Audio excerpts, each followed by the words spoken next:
If we could go back into Wikipedia and add something in onto what happened in 1950, we would add in that the leader of aftermarket wheels was born. We're going to be talking today on this episode of Wheel History about Enkei Wheels.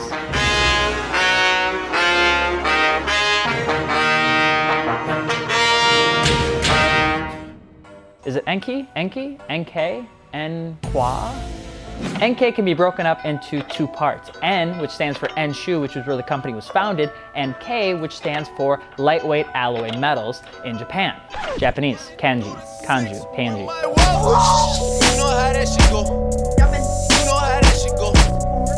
So Enkei was founded in October 5th of 1950 overseas in Japan, and they have dominated the market for as long as I could potentially even remember in my very short lifetime.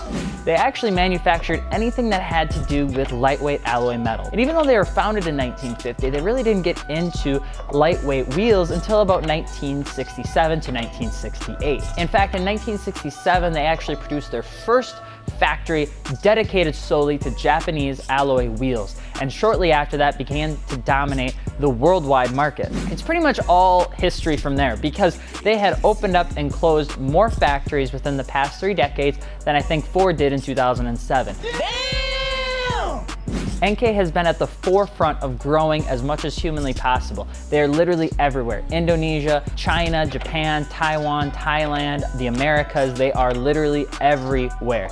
They open and close up factories pretty consistently, but they do maintain a very strong international play in the aftermarket wheel game. So if you want to know just how many companies Enkei has under its umbrella, we'll give you a list right now.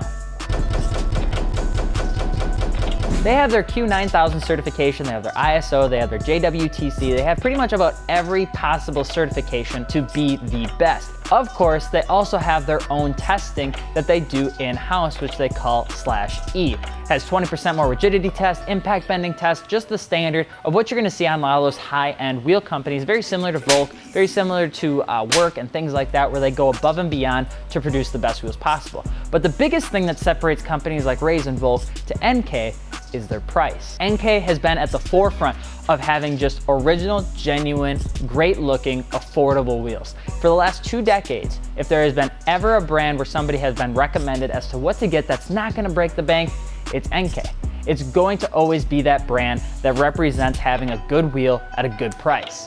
They honestly create everything. They create entry-level wheels, racing wheels, magnesium wheels, drift wheels, any possible type of wheels they make. In fact, let's get into the wheels right now. So their first line of wheels is the Racing Revolution. 3 wheels, matte technology. What is matte? I'm so glad you asked. Matte technology is very similar to rotary forging, flow forming, all that sort of spun forging technology. Everybody seems to put their own twist on the same word, but it is just rotary forging. They take the barrel and they smooth it out using high spinning wheels at high heat to help make it almost like a fully forged wheel with a center cast look. That is just 3 of their wheels. They do have other wheels that they've come out with that also have that technology, but we're not gonna get into that right now because they have way too many wheels to talk about. Second lineup, racing line, and this is where the iconic Enkei RPF1 currently sits. And to be honest, you can be honest, I can be honest, it's probably the only real reason that you know of Enkei Wheels is because of the RPF1. Its iconic twin spoke design is something that everybody knows, everybody loves, it's been copied a million times, and it actually comes from the Formula One racing team that they've been sponsored with since 1995, that they use that technology to form the RPF1 wheel that we all know and love today. I know you know somebody that's ran it, you've owned a Mazda Miata that has it, my wife has a set, I'm a little jealous, but what can you do? Enkei has made it a factor in almost every single one of their wheels and in their descriptions to talk about why they made the wheel the way that they did.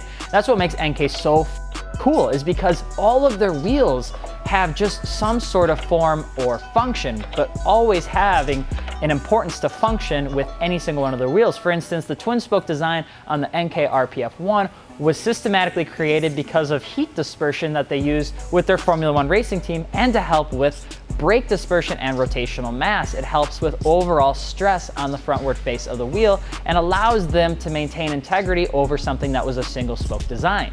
And you would think that that would only be something that they'd use in one type of wheel or maybe their highest end wheel, and that's not the case. Enkei has gone through with almost every single one of the wheels that they offer on their website and has explained why they made the wheels the way that they did. So their tuning line has 14, their performance line has 22, their truck and SUV line has 7, And they've got a couple others out there that they still make a couple wheels for. Any single person that runs Enkei Wheels, I don't think has ever gotten crap, except for that one time that they made the spider design.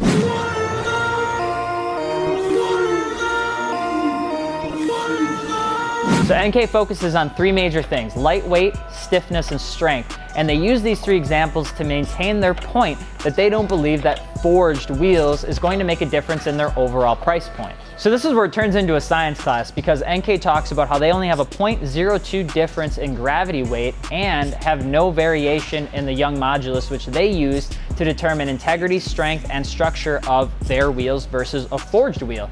And that makes a very strong point that you don't need to have a fully forged wheel or even rotary forged if you really want to have all the strength. You can use lightweight alloy correctly to produce a solid wheel, and they use that to outperform forged wheels at 4 to 6 times the price with the same or less weight. That's why Enkei uses rotary forging, and they use D'Urville die casting, which is very similar to low pressure casting, but they don't use it in a way that makes you think poorly about their quality. Of course, Enkei does come at a more affordable price point, so you are still going to experience some cost with that. Enkei does not provide the same amount of customization or just overall aesthetics as some newer companies do.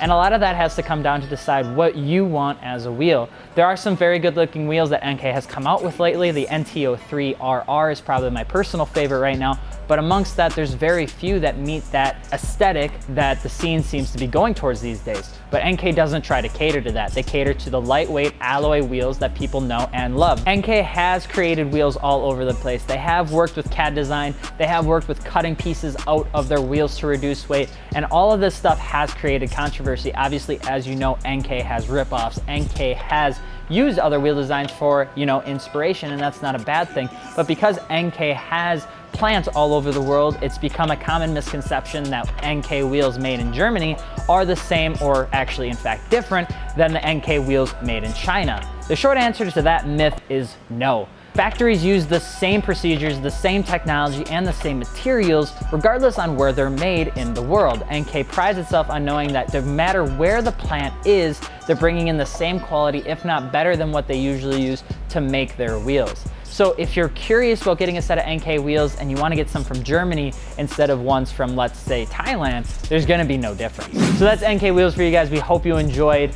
If you've made it this far, we're doing another giveaway. So this is what we're giving away this week. We're giving away a Fitment Industries t-shirt. We are also giving away a set of valve stem caps. So what you have to do, because you guys got confused last time, is that you have to like, comment, and share the video.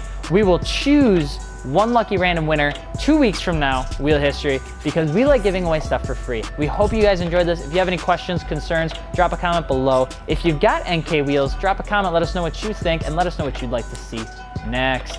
But this is Alex from Fitment Industries. We hope you enjoyed another episode of Wheel History. My back hurts, I'm getting old, and we will see you later. Peace.